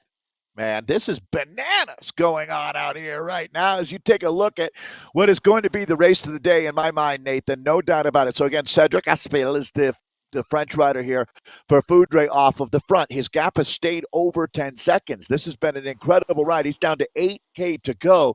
However, that chase behind him is relentless, and it looks like they're starting to activate. Again, it's going to start coming down quickly, I think, Nathan. Yeah, and Dirt just barely going to eke this out, or is Foudre going to steal it? No, he just gets it for second across the line, for first across the line. Granted, though, right behind him, are they going to be able to hold on? Because those points are going to stack up outside of the top 10, actually. There's so many points on offer out there today. Even this board right here doesn't do it justice because you can see the bottom right here, 16 and 19. So tough to say right now. But Kaziment there still holding down at 43. This is going to change a little bit in just a moment. They did get caught almost. I mean, this is kind of complete mayhem, though. I mean, everybody scattered. Grenade has gone off, Dave, and there's an opportunity now to have a full breakaway into the final lap now. Wow. I mean, when you look at the action going on out here, it is left, right, and center all over the shop. It's going to be like this for the next 7K out here. There basically is no peloton at this point. It is every man for himself as we take a look now at another attack. This is going to be Stoddard of Team NL now, the orange and blue jersey hitting the front with reckless abandon. They're trying to cover this one, and they will. But this front group could be down to a dozen riders. You look at the points here, and it's almost deadlocked between Cosiment and Nisset there. 45 for the Norwegian, the Frenchman on 43, 32 for Christian Kelly at 30, 29 for Jason Sterney. That's your top 5 on points right now, but it looks like Dirt is climbing up the table, Nathan. They're actually doing a really good job here in the back half of this race. I think they might do it. I think Dirt might take this down and get that playoff spot. We'll see how it plays out. Again, the playoffs are going to be a team time trial as well as a points race. It'd be interesting to see how that plays out, obviously. You'll have a day of team time trialing and then a one-off points race situation as they will battle out like you see in WTRL with the TTT on Thursdays. Throughout the day, there'll be team time trials on that day that'll be going off, which is kind of a cool way to do it so that everybody can kind of race when they need to. And then when it comes to the points race, everybody just has to show up. But with the Worldwide Zwift Racing League, I kind of like it how that playoff works that way, where people can kind of show up and just put their time out, at a time that suits them for where they're at in the world. I think that makes a lot of sense. You obviously can't do that with the points race, but for the team time trial, absolutely makes sense. Why Other put, attack. that's going to obviously. Interesting. So it's Who's going here? Zhu attacking here. Yeah, Julian. With a little bit of Guyan, a go. excuse me. ZZP. Yeah, Guyan. Yeah, Foudre, this is their plan. They've been attacking with multiple riders out here. Non-stop. Making things continue rough. Yeah. And interesting, Foudre, they are the third place team. It's not going to change the overall standings at the end of the day. Well, maybe against Vikings because the Vikings are there. That's maybe what's going on here is they're just like, no, we want our third place overall, and we're going to defend it against the Vikings because the Vikings have been very involved in the points so far. I think that's exactly what's going on here. The team that's loving that is Dirt, to tell you the truth. It's benefiting them right now. So because they're bad. Yeah, Foudre and the Vikings battling it out right now is stealing points away from Signature. Taking away There's all not much they can the do top about points are going. And right. remember, Signature, one of those teams, they showed up on Climber's Gambit is when they really showed up, I feel like. And so again, some teams are better in different elements, right? And the Sprinters teams are loving today. The Sprinters teams that have got depth, not just one sprinter, this is your moment to shine. Julian Guillon is going to be caught now as we look at the front group coming together here.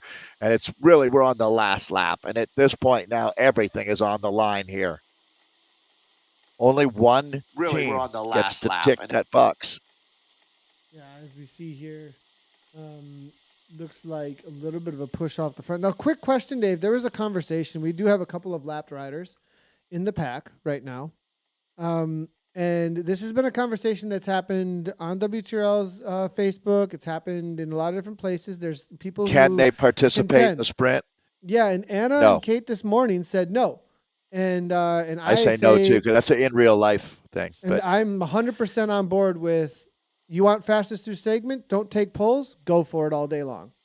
Like I understand how to be open-minded, have to listen to both sides, and I can understand how there's a valid argument made. But my point would be that, well, in real life racing is where all three of us come from there. And I've raced my bike in real life. That's for. I've also taken laps. Such a gamer background, right? I've taken absolutely. laps as well, where I didn't do every lap in Towed this year. Like there was a crash in front of me, and so that's in real life. Right. And I took 2 laps actually because there was crash twice. So I wasn't with the lead, but I was with the lead. They actually have free laps for the win. Do we have free laps here? In this? Well, now wait. So I'm going to go with your logic then and say, wait, there's an extra rule here that says there's free laps, so we have to add that. But the rules over here say that fastest through segment's a thing, and it doesn't matter what lap you're on. That's why I'm willing to say. By the same logic. Well, let me speak then, right? I'm going to say that I agree with you that the way the rules are written, that yes, the lapped rider should be able to participate. So I'm agreeing with you. But I don't like the rule. You don't like it? Okay, gotcha. Right. Yeah. Right on. I'm not saying you're wrong. I'm saying I don't like it. There's a big difference there. Usually the argument is that they wouldn't be there. And I'm like, but they are there. What do you mean they wouldn't be there? And the assumption is that the nature of a road race. That's why. Well, they wouldn't be there if it wasn't on laps. And it's like, but we're not on a road race. We're not on a point to point. We're on a laps, and they are there. Now, there is, if you want to talk in real life racing, there is a rule that lapped riders do not participate in the finishing sprint for placings. Yeah, 100%. Yeah. So and I think that's still the reality here. That's still the reality here, though, because the game will automatically recognize that rider has to continue rolling through and won't get a final, won't be a part of the final. And that's why I agree with you. I totally agree with you, and it's 100%. But yeah, and you know what? On that mode, it certainly isn't something that keeps me up at night. You know, I mean, it keeps me up at night. I'm honestly, because I'm just gonna be really honest here. Like I don't know. I shouldn't use this. Like I have a degree from authority, but my logic head goes, sorry, you're just wrong. Like, No, and that's not why I'm you, with you. not you necessarily Right. as your feeling about it, like the feeling about it and everything. But I'm like, if we're playing by rules and how things make reasonable sense, you're trying to bring in Agreed. other rules from somewhere else that has nothing to do with these laps. Or here, even you know? better, unwritten rules, which are even more fun to Yeah, try to, and that's kind of right. like that's kind of what that feeling is. There's this unwritten, and I get Oh, it. absolutely. I totally get And it. Like, cycling has never oh my benefited from God. the incredible Why is number there- of unwritten rules. well, yeah, right. Right. Why is there literally a website that's the rules? Like literally a website that's the From rules. Illuminati. Yeah, Right, yeah. from Illuminati I mean, it's that yeah, are written but unwritten rules, right? So, no, so chat, we've, let us know. def- I want to know what chat thinks because I have a feeling that I'm definitely the minority on the feelings here, though, of the whole thing. Like that, I think most people in cycling will feel like if you didn't make the lead group, lapped riders you should not shouldn't sprint be for involved. points, right? And I have that feeling too. If I were with the lead group, what are you doing here? It's not like I don't have that feeling, but I just don't think it plays by what the rules of this game and What's even what makes Yeah. sense. So yeah. What's even better, Nathan, is in real life, and of course we don't have this problem in Zwift, but in real life, that lapped rider is most likely in way over their head to begin with now. Yeah, true. Right? Very true. Very, very true. What are you even doing here? You know? Yeah. And now that you've had a chance to rest up, you want to sprint with us again? Yeah, You know, like, Brent's yelling at us. Good saying, Lord, hey man, no. there's a breakaway on screen. It's about to win the race. We're completely taking off on here, and it's going to be Nasset here, who's actually is he going to do this? 5 seconds. got 500 meters Holding to go. on. I can't believe he was able to do this, and he went from all the way. This was like a full lap attack here from Nasset. But he might not do it. It's coming right down to it. 6.4 miles. He's not going to do it. They're going to close it down here. Poor Nasset here. The Vikings trying to make it happen. And this is a lot of points on the line here. Signature Wow. might have been waiting for just this moment.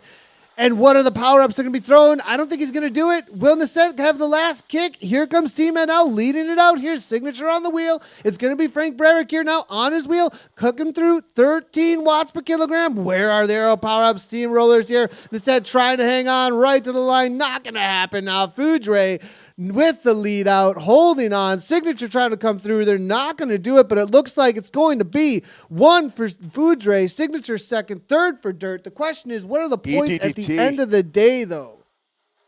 Yeah. Wow. What a finish there. That's for sure. What a tough season. Congratulations to all of our riders. This one is done and dusted, and we're going to find out who makes it into the playoffs. Well, as we do, we'll get the results up on board in just a second here because we still got a women's race here that's got about 10K to go, lap and a half. And we've got some people yelling at each other, actually. We've actually got Gio saying electricspirit.co is like, get moving. Now, Team Italy are still here. Okay. And they were one of the question marks that we had, right? That were not really involved. They were on the bubble, right? Yeah, seriously. They were the and they third weren't place team. really getting a whole lot done, it felt like. Right, Dave? They were definitely behind the 8 ball when we left them. And let's see how things have changed. They're still not looking great. Yeah, Roca Corba have lost a lot of the top spots, though. So Draft have gotten in there, and Italy have gotten in there. The question is, what's a little further down the leaderboard here? So we're not going to get a ton of information, but we will be able to watch it play out in front of us. And we are actually seeing Team Italy going directly to the front. And those orange jerseys on top are sort of bizarrely inconsequential because that's electricspirit.co, and they have really punched their ticket already into the playoffs. For the women, 3 teams advancing, and it's really 3rd, 4th, and 5th that are in this conversation for 1 spot. Musical chairs, Nathan. Musical chairs. That's the name of the game that I was thinking of. It is musical chairs. Yep. Yeah, it is musical chairs. One chair for 3 teams. So now look at who's all we'll made see who gets this it. group, though. Roca Corva. Roca are here. They've got 4. involved, Steele? So that's going to be the pinkish jersey. Well, easy. The R on the back. Yeah, good call. Let's take a look at it here real quick. The orange jersey is electricspirit.co. The Italians are also pretty easy to pick out. It's the blue jersey with the Italian tricolor there, the red, white, and green. And they've got the whole team up here, Nathan. So the three teams to talk about here will be Roca Corba in the, I'll call it pink. The Italians, which are the team that are in the driver's seat right now, in the blue we were just talking about. And the final, because Sox for Watts are fine. They're sitting in second. Electric Spirit Co. Is it Aeonian? Is that the other team that we're looking for here in this? Roca? No, I don't think Aeonian are involved. Italians, I'll double check Roca. here for you real quick. I'll bring this up on board. So we've got electricspirit.co. Ooh, Draft. Nice attack. Good Draft. attack. Great attack from Maramati. That's what we want to see from Team Italy here right now. It's really important that they grab a lot of points in the back end. And look who is covering immediately. Roca go right on it here because they know it is up for grabs. 120, 119. You see what's happening right in front of us here. Drafter here still. Nevin is still involved, but they do not have the numbers. Draft have mainly been dropped off from this group here at this point. And I think really at this point, it is Roca versus Team Italy. And Italy know that they don't have the points at this right now, and they've got to put the attacks on. But it's a 4v4 situation amongst a lot of other jerseys that could upset any plans. Unless Nevin comes through with some sort of crazy win, which, you know, on a day like this today, with the points across the line at the final, if not a lot of points have been grabbed, as you can see in the point structure right now, if we bring this up for what has been actually grabbed for points, Nevin, it'd be, I don't know, Roca suddenly, look at this. I mean, where is Team Italy? Italy 19, have to do something 19, now. 15. Italy's got neutralized that. Yeah, they're, yeah, I mean, in my rough estimate here, they're sitting 30, 40 points back right And they're now. ahead. And they're not ahead in points here, but they're ahead on the season, so they might be losing their third place spot right now. And it's so close that ultimately it's going to be who gets the better on the day amongst those teams, not including, it doesn't matter what Sox for Watts or electricspirit.co do out here. It's that a mano battle. Those three teams. Whichever of those three, there's a couple variations there, but amongst those three teams, whichever wins amongst that group gets the final spot in the playoffs. They're in their own race. It's what a unique situation here for the final day, race 8 of 2021-2022 season 2. Season 3 has already been announced. April 5th things kick off, but we're ready to get this one, the final nails driven home out here.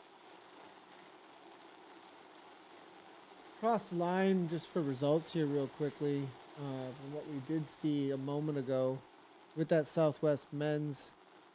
We'll bring some of that up here in just a second. I don't know. I mean, Wolfpack, they didn't really stack the top 10 as I bring some of the results, and I can see them over here. Give you guys an idea here in just a second. But Signature, you know, we didn't see them really involved too much, as we do see Italy here. This is the conversation, though, that we definitely need to pay attention to. Roca, though, says nope. Responds real quickly. They are just cover and kill, Dave. Yeah, Roca just knows what they're doing right now, and they're just making sure they secure that spot. They're doing a really good job of just making sure that Team Italy keep on having to be the aggressors, but it's kind of like when you're trying to throw. Yeah, exactly. When you throw a punch and they dodge and they use your energy against you is what seems to be happening here at this point with the way Roca are riding. Yeah, that's really a good way to define how professional cycling works, right? You have to understand it's the countering from the effort made by others is where the race is won or lost. And clearly, Roca, I have a feeling Ashley Moolman-Pasio might be directing the team today, as it looks like a very well-drilled squad out there. Get a feeling there's a mastermind at work. Somebody behind it there for sure. Real quickly here on the men's side of things, we did just see this finish as these ladies look to round out their final lap here. This was the Southwest Div 1 men's. Foodsray came on through with Victor. Looks like Signature's going to do it. they've got a lot in that top 10. That's a lot of points. Dirt were there with a ton of points through the fastest through segment as well as first across the line, but it might not quite have been enough. And I was wondering what signature we're doing, and I think that they got enough points up front, and then they were like, look, let's get that final sprint, and that should do it for us. I think it does. We'll have to. You can always go to WTRL.racing to see results from all of the different divisions and races. But I think that my thumbnail estimate signature is going to get that spot. But that means nothing. The proof will be in the pudding there. As we're back in with the ladies, they are just about to head out on their last lap here. Starting their last lap, Team Italy got to be thinking we have to take a swept podium or more. We also have to take some, what? At this point, they got to put 3 in the top everything. 6. Right? Yeah, 3 top 6 and get some points to that next sprint point here. So this is going to be a tough day. Marimata using her, I believe she used that steamer before she came through, maybe, and grabbed something else. We'll have to wait and see if she's got something. As she was the attacker, though, the aggressor over the top, and then ended up on the back foot from it here. So Roca Corba definitely taking full advantage of any kind of chink in the armor that Team Italy have shown. Battle to the line here now in this women's race for the North Division for the women. What a season it's been, Nathan. Big thanks to you for all your coverage here. The 8th race. So it's really been almost 2 months straight of racing on every Tuesday for our communities. The courses have been really challenging. We started off with a lot of courses that favored the sprinters. We had our classic team time trials, a huge part, a cornerstone of what WTRL is all about. And then into the Climbers Gambit. That was phenomenal. And now today here in Paris, what a great place to wrap things up, just like Tour de France, racing on Champs-Élysées. Last lap, so the bell was ringing. Last grande here for this season. And I do want to thank all of our racers, Nathan. It's really been amazing to have so many folks from around the world participating, creating this depth of community that no one really could have imagined 10 years ago would have been possible. But here we are. So good job, everybody. Look forward to seeing you out there again for season 3. Yeah, it is, pretty amazing. Who would have thought that this amount of racing would be happening week in and week out? It's one of the largest sporting events in the world. I think probably the largest. I think the largest. I challenge someone goes. to tell me where I'm wrong. Where there's 10,000 people weekly showing up for. Okay, Paul Himes, just to this conversation earlier. It feels wrong, but I've seen teams win races doing that and sucking up all the FTS points. But you need a massive sprint. Now, I want to speak to that because I do know in conversations with WTRL and the reasons that this was done is because as a team sport and as something where you got to, so paying attention to why those rules allow it. And there is a reason for it. It's not a reason. It's not random. It's not a bad reason at all, actually. Most of the racing out on Zwift, as far as motivation and why, so we just talked about the amount of participation. Everyone feels like they play a part in this race because you come to the race with a lot of different abilities. A lot of these racers have no part at the front of the race whatsoever, but they play a major part in their team still winning the race out here today. This is a team competition. And sure, on the broadcast and what we talk about, we follow the lead group, who's made the lead group, where are things, but we still have the points boards up there for a reason because it is a team competition. And so part of the reason why the participation is so high and why this is so popular is everyone feels like they're playing a part. If you were to take away that lapped rider thing, guess what? Those people aren't playing a part anymore, and you lose the whole thing is why this is successful. There you go. That's some there's logic. just a reality here when it comes to the gaming side of this, or even not even gaming, because I'm not talking about gaming from a pixels. All things are games at the end of the day with game theory when it comes to any kind of competition situation. And you could do this in real life too, and people might feel like, wow, I'm really a part of something. And we see that with mountain biking, right? There's what's the type of, and why don't I know this? I should know this. The type of where you only do segments and you can do it as parts of teams. Enduro. Thank you very much. You could do a team enduro, and bam, like everybody's got a part to play. It's not just the strong cross-country guys that'll win the XC race. Well, yeah. Okay, so everything you just said, I hear you, and I agree with. I would add this too, Nathan. So my friend Roger, who's he's in my daily group chat with some friends, right? He's a lawyer, and whenever someone says, "Hey, blah blah blah, we should sue," or "This seems wrong, we should sue," he always says, and it makes a lot of sense, "What are your damages? Like, what are you suing for? Like, so this person said that you're a jerk, or this person blah blah blah. You want to sue them? It's like, well, what's the damages? Show me the monetarily how were you hurt." Well, same thing here, Nathan. What's the damage by letting lap riders sprint? It's not that much. As a matter of fact, And what's the gain? It's not only What's the game? right. You It's can do it's it too. actually You not just only didn't no show up with the damage. sprinter. You showed up for a road race, right? So maybe you should find a sprinter. Maybe you should find a sprinter. Add it to your team. You use the Right. rules to your advantage, and don't play this like it's just a road race, right? Stack your team with what you completely agree. need. And so in Yeah, so gaming, we're so in you agreement have these, here. in gaming as well as in cycling, you have, and we're going to get into the last lap action here. They're kind of calm, so we'll keep this going for a second. In gaming, you have support roles, Till we get you yelled have at. tech roles, and then you have attack roles, right? In Right. cycling, you have support roles, you have close it down ruler roles, and you have the winning role, right? I mean, it's the same thing in cycling in real life. Well, and also- when I hear the person bring in the argument that this isn't like real life, I'm like, I'm not too sure about that actually. It just isn't like there's a a lot road of things race in about real this. life, you know? And this is not supposed to perfectly replicate in real life racing. It's a little bit different. You don't have power ups in real life. There's a few things that we're doing to add gamification to this. So, and also, if you think about it, Nathan, going back to your original point on this subject, and we'll turn our attention back to the racing. It's still a group together, but nobody wants to ride around in 50th place for no reason. And they're not going to keep showing up week after week.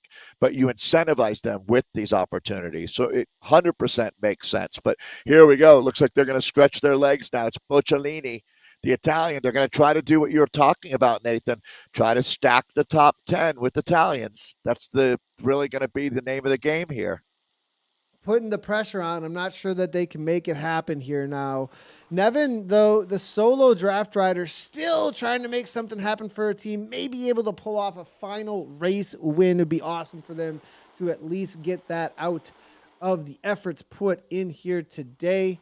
As Nevin hangs on to the Italians' wheel. Bocciolini there, 5.2 watts per kilogram, cannot break it apart. Leo Thorvaldsen, Sox Watts shuts it right on down. Haynes is there as well. We've got the final sprint for fastest through Stegman as well as first across the line happening right now. As Roca Corba, look at Roca. Sat fifth wheel, sixth wheel, calm as can be. Gets Poised dragged like right a on up panther. there, and they're ready to strike and just shut down anything. Italy, though, they've got 2 or 3 at the back. The question is, are they sitting in or are they on the back foot? As Bocciolini is at 181 beats per minute, really put a dig in for her team. I just think of a terrifying red-tailed hawk sitting in a tree just waiting to swoop. That's what Roca Corba looks like right now to me. Perfectly positioned. Ready to really engage in battle, folks. We're down to 1.6, call it 1.8K of racing as we're ready to sort it out. 3 teams are going to advance, but we've got really 2 teams that are in the clear here. The orange jerseys of Electric Spirit Co., the blue jersey of the team attacking right now, Sox for Watts. They're in really good shape. This is going to be Wu Yan, as Sox for Watts is going to lead this one out. They are now opening up the throttle. Here we go, Nathan. The race is on the line. Second to Osterby here. So one of the Roca Corbas did sacrifice some effort there to grab at least those second place first across the line. Roca Corba all to the front here. Is this actually going to be a little bit of a split in the field? And Team Italy going to have to shut something down? I am seeing a couple of power-ups being used. I think those were just to get rid of them, though, as they most likely grabbed a second power-up as they're coming into the sprint here. The Italian back to the front now, taking over. And that's not really where you want to be at this point, though. As Bocciolini, Rico here is actually the one that's going to be at the front. Who's going to really be able to take this down now at this point? Now we're seeing it's Roca Corba versus Italy. Italy need to absolutely stack the top of the podium. I'm not even sure that they're going to be involved in the sprint at the final here. Can they take down the dominant teams? That's the other question. Look at the speed. 57 kilometers per hour here. Italy now. They're Bocciolini flying toward the front. Oh, it looks like Maramati, toward the front. As it's down to the last 200 meters. And this is where the horses can smell the barn. They can see the arch just in front of them. They're going to open up their sprint as they fan out 8 wide. It's going to be electricspirit.co that has hit out, and it's going to be Alexi Snover. She's the queen of this division. And Snover says, boom, boom, out go the lights. But what happens behind her in that peloton is going to decide who gets the final spot, punching their ticket into the WTRL, ZRL playoffs here in the community. Revo, it looked like, followed up by another electricspirit.co. So we didn't get anyone actually really from that main from that competition between those two teams in the top podium spots, which is almost, I mean, to be honest, Dave, I mean, it's a Not a little surprise. bit expected because they're a little further down on the leaderboard. But we will see where they ended up in the competition when it comes to the points at the end of the day. Let's see if we can bring some results actually up here for everybody as what we just saw. As we wait for those results to come in for the North Women's, let's go ahead and take a quick look, Dave. Really cool what we saw from Anna earlier with the independs, the triple power up. We saw a couple of situations where people were trying to get breakaways happening.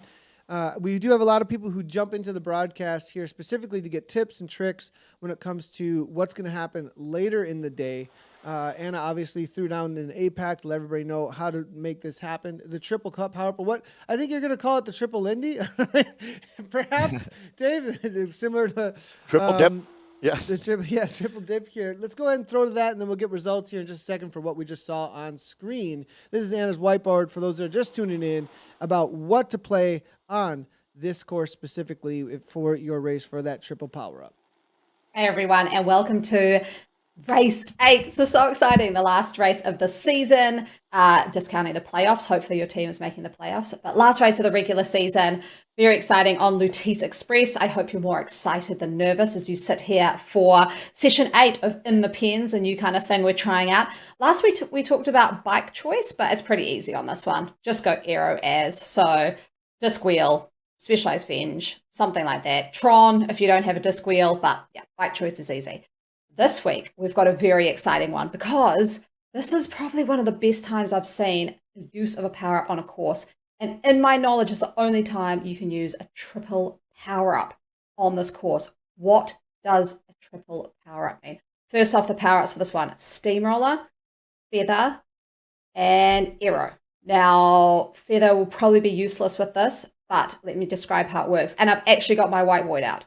So as you can see here, this is a kind of drawing of the course here. You've got the first sprint, because we're doing this reverse. You go around the Arc de Triomphe, you've got that first sprint there. Drop a power-up before that sprint. Pick up another one while that power-up's still being dropped to carry you through to the lap banner.